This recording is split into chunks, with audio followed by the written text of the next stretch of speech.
Welcome you all to this section on disaster management. Okay, welcome you all. So this is actually we are going to discuss about some course outcome 4. So that is disaster risk management in India.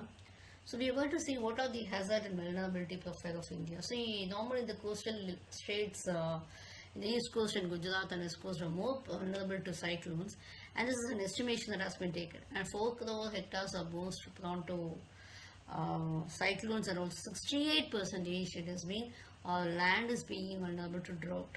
Okay, and 55% has been identified as seismic zone area, and particularly when you take it as sub-Himalayan or Western Ghats are the more vulnerable to landslide. So what are the components of disaster relief? For below water should be very clean and it should be properly maintained without any contaminations, and food. Okay, nutrition food should be provided. It shouldn't be damaged.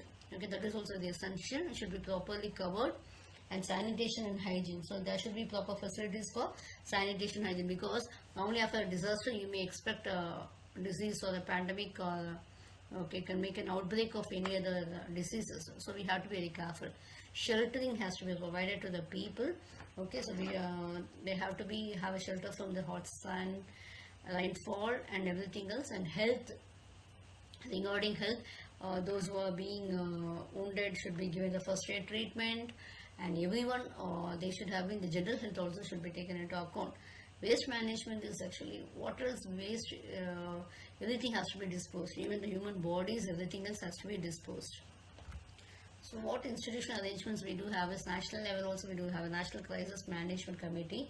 So they will be advising in order to, they will be giving certain guidelines, policy directions on how to come out with the disaster management policies.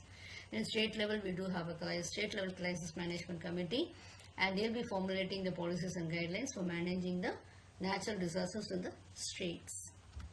So Disaster Management Act and policy is actually what they think is you have to promote a culture of prevention and preparedness at all the levels, from the top central level to the common man. Okay, we will have to encourage the measures regarding this technology or traditional or wisdom, and also we'll have to this disaster management, it has to be planned accordingly, and you have to provide a technological framework. So what role does GIS and information and technology? It's very, very evident. Okay, we do have a support system with the help of GIS. Okay, so GIS will be very helpful in us understanding the disaster risk or assessing the disaster risk. Also, we can also find out the location, and then also you can find out what is the location of impact. Okay, what is the physical characteristics, and where in the case of cyclone we can calculate where is the central pressures, etc. And we can, with the help of GIS, we can plan in the disaster mitigations in an efficient manner. So GIS will have the power to integrate data from various sources, and we do all the data in a common platform so that it is readily accessible to various stakeholders also. So it enables dissemination of critical information in a crucial time. So in case of emergencies, it is very, very essential. And the visualization of this data will help in analyzing a situation. The very important role is we can take quick decisions. Okay, in advanced countries, GIS has been successfully utilized in already.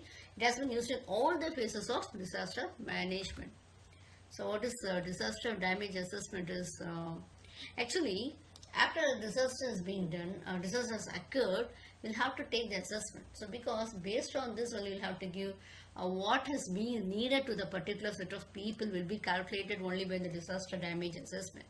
We'll have to know the impact of extent of impact. Okay, so it will normally it will be of two types. Okay, rapid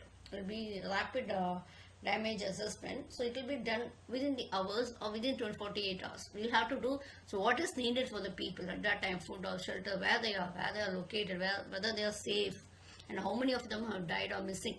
At that instant we'll have to calculate. That's very, very essential, so that we have to provide immediate relief, or we'll have to save the people. Next one is actually a rapid assessment is, so when we are providing compensation, so we'll have to calculate how many people are there, how many structures of buildings is being affected, how much money they will be needed, so who are the missing people. All this will take some time, nearly 1 to 2 months it may take. Okay, so that will be a detailed damage assessment. So these are the types of disaster damage assessment. Thank you all.